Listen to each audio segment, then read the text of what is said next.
Good morning students. आज आपके spear chapter में आगे के सम्स में बताने जा रहा हूं। ध्यान से देखिएगा। अब आगे से जैसे जैसे सवाल आगे बढ़ते जाएंगे तो कुछ अलग टाइप के सम्स मिलेंगे आपको, जो फिगर के द्वारा आपको समझने पड़ेंगे। तो सबसे पहला सवाल देखिए, उस गोले का आयतन ज्ञात कीजिए जिसका व्यास 4/3 है। तो देखिए सबसे पहले चीज हमें गोले का आयतन निकालना है। तो आयतन का फॉर्मूला क्या होता है बेटा? गोले का आयतन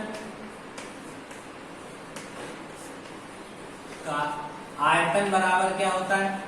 गोले का आयतन बराबर होता है 4/3 पाई आर क्यूब। अब देखिए इसमें सबसे इंपॉर्टेंट चीज हो गई, आर का मतलब होता है त्रिज्या, और हमारा दिया हुआ है हमको व्यास। इसका मतलब हमें व्यास की कोई जरूरत नहीं है, हमें त्रिज्या निकालनी है। तो देखिए सबसे पहले अब यहां त्रिज्या निकाल लीजिए। व्यास बराबर दे रखा है आपका 14 सेंटीमीटर। तो त्रिज्या कितनी हो जाएगी? त्रिज्या बराबर हो जाएगी व्यास अपॉन 2। व्यास हमारा 14 अपॉन 2, 2 7 14, तो 7 सेंटीमीटर हमारी क्या आ गई? त्रिज्या, जिसको इंग्लिश में रेडियस के नाम से जानते हैं। हमने रेडियस क्यों निकाला? क्योंकि गोले के आयतन में हमें त्रिज्या की जरूरत होती है, व्यास की नहीं। अब जब त्रिज्या पता हो गई तो अब गोले का आयतन निकाल लेने के लिए क्या करेंगे? 4/3 इंटू पाई की वैल्यू 22/7 इंटू आर की जगह 7 का होल क्यूब। तो 4/3 इंटू 22/7 इंटू 7 इंटू 7 इंटू 7, 7 से 7 कट, तो 4/3 इंटू 22 इंटू 7 7 49। देखिए अब कोई डिजिट कट नहीं रही, तो अब हम क्या करेंगे? 4 मल्टीप्लाइड बाय 22 मल्टीप्लाइड बाय 49 करेंगे, और जो आएगा उसका 3 से हम लोग क्या कर देंगे? डिवाइड। तो देखिए मल्टीप्लीकेशन देख लीजिए, हम 4 का 22 में कर देते हैं, तो 4 2 8, 4 2 8, 88/3 इंटू 49। तो देखिए 49 में 88 से मल्टीप्लाई कीजिए, 8 टाइम्स 72 कैरी 7, 8 4 32 एंड 7 39, 293, 2 9 2 11, 13 4, 4 3 1 2। इसका मल्टीप्लाई करेंगे आप लोग तो 4 3 1 2 डिवाइडेड बाय 3। अब जब 4 3 1 2 का 4 3 1 2 का आप जब लोग 3 से डिवाइड करेंगे तो 3 1 3 1 3 3 4 12 1 1 3 3 9, बचेगा 2, नोट डाउन करेंगे 2, 3 7 21, बचेगा 1। अब लगाएंगे डेसिमल, यहाँ 0, 3 3 9, बचेगा 1, यानी 41,437.3। तो इसका जो एग्जैक्ट आंसर आ गया हमारा 1437.3 सेंटीमीटर क्यूब। तो ये आपका हमारे गोले का आयतन निकल आया, ये आपका आंसर हो गया। तो स्टूडेंट्स याद रखिएगा, सबसे पहले मैंने क्या लिखा था सवाल में? गोले का आयतन पूछा था, तो मैंने कहा गोले का आयतन का ये मैंने फॉर्मूला लिखा। फॉर्मूले में हमने देखा हमें आर की रिक्वायरमेंट होती है, आर का मतलब होता है त्रिज्या, पर हमको सवाल में दिया हुआ था व्यास, तो व्यास को हमने त्रिज्या में कन्वर्ट कर लिया, फिर इस 7 की वैल्यू यहाँ रख दी। तो इस सम को बेसिकली मैंने इस पोर्शन से इस पोर्शन में सॉल्व किया है, जिससे आपको पता रहे कि हम लोग व्यास से त्रिज्या क्यों निकालते हैं। क्योंकि हमारे फॉर्मूले में व्यास की जगह क्या दिया होता है? त्रिज्या। इसीलिए हम लोग व्यास की जगह त्रिज्या निकालते हैं, फिर वैल्यू पुट करते हैं, फिर मल्टीप्लिकेशन करते हैं और लास्ट में आंसर फाइंड आउट कर लेते हैं। स्टूडेंट इसको नोट कर लीजिए, और इसी टाइप का मैं एक अगला सम आपको बताने जा रहा हूं।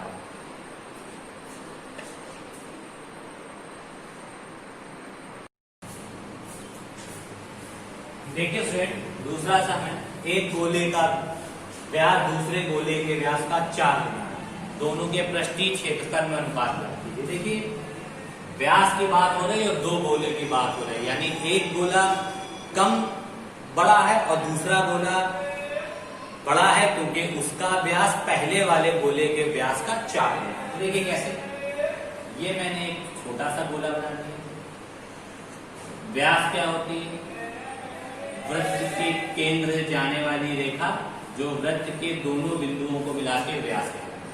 तो इसका व्यास हमने मान लिया R1, ठीक है।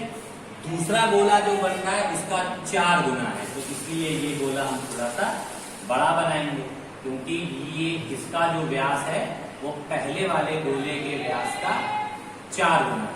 तो देखिए ये गोला मैंने बड़ा बना दिया, इसका व्यास भी केंद्र से जाने वाली रेखा पहले वाले गोले के व्यास का 4 गुना यानी 4R1 हमने इसका व्यास R1, इसका व्यास 4R1। अब कह रहा था कि यहाँ 4R1 क्यों लिखा? क्योंकि पहले वाले गोले का व्यास जो है, एक गोले का व्यास जो है दूसरे गोले का 4 गुना है। मतलब अगर इस वाले गोले का व्यास R है तो इसका व्यास इस वाले गोले का 4 गुना है, इसलिए मैंने व्यास 4R लिखा। ठीक है स्टूडेंट, अब देखिए कहता है कि इन दोनों के पृष्ठीय क्षेत्रफल में अनुपात निकालिए। तो पृष्ठीय क्षेत्रफल गोले का क्या होता है? 4πr²। R का मतलब होती है त्रिज्या, हमें त्रिज्या निकालनी, व्यास से कोई मतलब नहीं होता। तो हम पहले इस वाले गोले की त्रिज्या निकाल लें, फिर इस वाले गोले की। तो देखिए पहले वाले गोले की त्रिज्या क्या निकलेगी? पहले वाले गोले की त्रिज्या बराबर फॉर्मूला हम लगाएंगे, त्रिज्या बराबर व्यास अपॉन 2। व्यास हमारा R1 है तो अपॉन में 2 कर दिया, तो ये मेरी क्या निकल आई? त्रिज्या। तो पहले वाले गोले की त्रिज्या हमारी क्या निकल आई? R1 upon 2। अब इस वाले गोले की त्रिज्या निकालें, तो इसकी त्रिज्या के लिए फॉर्मूला क्या निकलेगा? वही फॉर्मूला, क्या? व्यास अपॉन 2। इसका व्यास क्या है? 4R1 upon 2। अब कट कर दीजिए, 2 1 जा 2, 2 2 जा 4, तो 2R1 ये किसकी आ गई? दूसरे वाले गोले की, दोनों गोलों की त्रिज्या आ गई। अब हम इनका पृष्ठीय क्षेत्रफल निकालेंगे क्योंकि पृष्ठीय क्षेत्रफल में अनुपात ज्ञात करने के लिए कह रहा था। अनुपात का मतलब होता है दोनों क्षेत्रफलों को आपस में भाग देना। तो क्या लिखेंगे? पहले गोले का पृष्ठीय क्षेत्रफल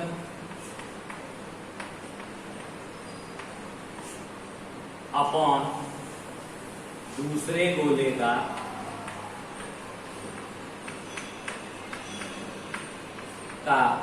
पृष्ठीय क्षेत्रफल। देखिए अपॉन हमने क्यों किया? अपॉन हमने इसलिए किया क्योंकि हमको इसमें अनुपात मिला। तो गोले के पृष्ठीय क्षेत्रफल का फॉर्मूला क्या होता है? 4πr1², क्योंकि पहले गोले की बात है, एक गोले और दूसरे वाले के लिए हम 4πr2² लिखते हैं क्योंकि ये दूसरे गोले की बात है। ठीक, मेरे लिए पहला गोला ये और दूसरा गोला ये हो गया। अब देखिए अपॉन निशान पहले थोड़ा सा नीचे लगा लेते हैं क्योंकि जैसे हो सकता है काटनी पड़े हमको, तो मैंने थोड़ा सा अपॉन निशान नीचे लगाया। 4πr1 क्या है? पहले गोले की त्रिज्या, और पहले गोले की त्रिज्या मैंने क्या निकाली है? R1 upon 2। तो पहले वाले की त्रिज्या की जगह हम क्या लिख देंगे? R1 अपॉन 2 का स्क्वायर। और दूसरे गोले के लिए फिर से वही करेंगे हम, 4π ऐसे लिखेंगे। R2 दूसरे गोले की त्रिज्या हमारी निकली है 2R1, तो R2 की जगह हम लिख देंगे 2R1 का स्क्वायर। ठीक है स्टूडेंट, ये चीज फिर से समझ लीजिए। R1 का मतलब पहले गोले की बात कर रहे हैं, तो ये गोला हमने पहले बनाया था और इसकी त्रिज्या R1 अपॉन 2, तो इसकी जगह पे हमने R1 अपॉन 2 लिखा। दूसरे गोले की बात ये हो रही, तो इसकी त्रिज्या 2R1 आ गई, तो मैंने यहाँ पे 2। अब देखिए 4π से 4π आपका कट गया, तो R1² अपॉन 4 और फिर अपॉन का निशान लगा दिया, 2 2 ज़ा 4 R1 स्क्वायर। ठीक है स्टूडेंट, ये आ गया मेरा। ठीक, अब देखिए इसका सॉल्यूशन मैं इस बॉक्स में कर रहा हूं जिससे आपको समझ में आ जाए। तो ये इक्वल्स टू का साइन लगाया। देखिए हमेशा इसके अपॉन में कोई डिजिट नहीं है, इसलिए इसके अपॉन में 1 मान लिया।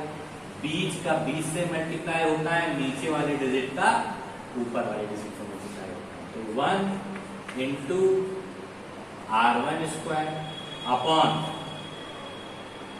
4 इंटू 4 R1 स्क्वायर। देखिए R1 स्क्वायर से R1 स्क्वायर कैंसिल, तो 1 अपॉन 4 इंटू 4 16। तो दोनों गोलों के पृष्ठीय क्षेत्रफल में अनुपात क्या हो गया? 1 अनुपात 16। ये आपका क्या हो गया स्टूडेंट? ये इंपॉर्टेंट सम्स था, सम्स थोड़ा सा बड़ा था। अगर समझ में आ जाए तो कोई चीज बड़ी हो या छोटी हो हमें फर्क नहीं पड़ता है। अगर ये आपको समझ में आ गया है सॉल्यूशन कैसे मैंने किया है, R1 की वैल्यू मैंने क्या और कैसे रखी है, किस टाइप से मैंने बीच का 20 से नीचे का ऊपर से मल्टीप्लाई किया है, तो ये सम आपके लिए बहुत इजी है। आप इस सम को नोट कर लीजिए। अब ये थोड़ा सा टिपिकल चैप्टर है, आगे से सम इसके बढ़ जाएंगे। अब आपको आकृतियां अलग अलग टाइप की मिलेंगी, तो इसीलिए इस क्वेश्चन को नोट कर लीजिए। और कुछ भी नहीं समझ में आया हो इन दोनों क्वेश्चंस में तो हमको मैसेज या कॉल के थ्रू पूछिएगा। स्टूडेंट बहुत ध्यान से चैप्टर पढ़िएगा, ये मेंसुरेशन बहुत इंपॉर्टेंट चैप्टर है आपके कोर्स के लिए, 9-10 के लिए भी इंपॉर्टेंट है। ओके स्टूडेंट्स, कुछ भी ना आए तो पूछिए, बाकी सम्स को अच्छे तरीके से फेयर कॉपी में नोट कर लीजिए। Thank you and have a nice day.